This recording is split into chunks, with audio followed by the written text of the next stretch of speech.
Cinema గురించి, పవన్ కళ్యాణ్ గారి గురించి, పవన్ కళ్యాణ్ గారి సినిమా రిలీజ్ అయినప్పుడే ముందుకొచ్చి మాట్లాడడం కదా ముంజా. 5 ఏళ్ళు నువ్వు ఏం పీకేవో మీ నియోజకవర్గంలో ఒకసారి చెప్పు. చేసిన దాని మీదనే శంకుస్థాపన చేయడం కదా ముంజా. మా అధినేత పవన్ కళ్యాణ్ గారు ఆ రోజే పట్టించుకోవాలా, వచ్చి ఈరోజు మీరెత్తా.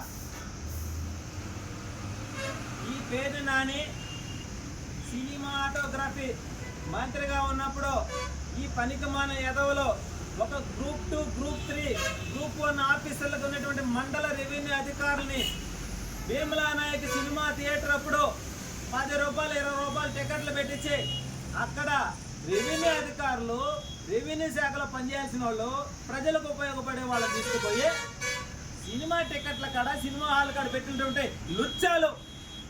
చదువుకున్న వాడికి, కష్టపడి ఎగ్జామ్ రాసిన వాడికి, ఒక గ్రూప్ 2 ఆఫీసర్ అయిన వాడికి తెలుస్తుంది ఆ కష్టం విలువ. ఇలాంటి ఎదవలకి ఏం తెలుస్తుంది? బ్లాక్ టికెట్లు అమ్ముకుని ఎదవ వీడొక లోఫర్, వీడొక పంది.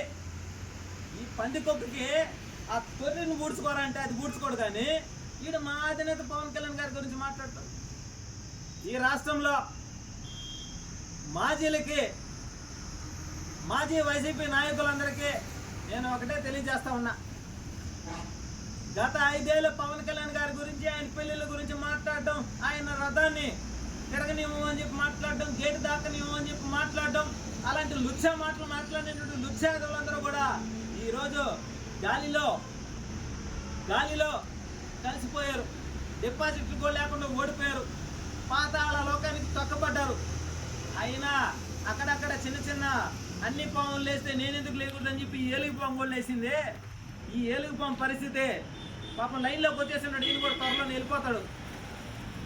కాబట్టి ఏదైనా మా కొలపు ఎదవగా దీడా నీకు ఎన్నిసార్లు చెప్పినా, నేను గతంలో కూడా చెప్పినా, ఒరే ముంజా నువ్వు మిడిసిపడబాకరా, ఎవరినో చూసుకొని నీ బతుకు బస్ స్టాండ్ అయిపోద్దానంటే ఇది ఎండో. కాబట్టి మళ్ళీ చెప్తున్నా, ముంజా నువ్వు వెళ్ళిపోతావు, జగన్ రెడ్డి కంటే ముందు నువ్వే వెళ్ళిపోయేటట్టుండవు. కాబట్టి నోరు అదుపులో పెట్టుకుని మాట్లాడాలి.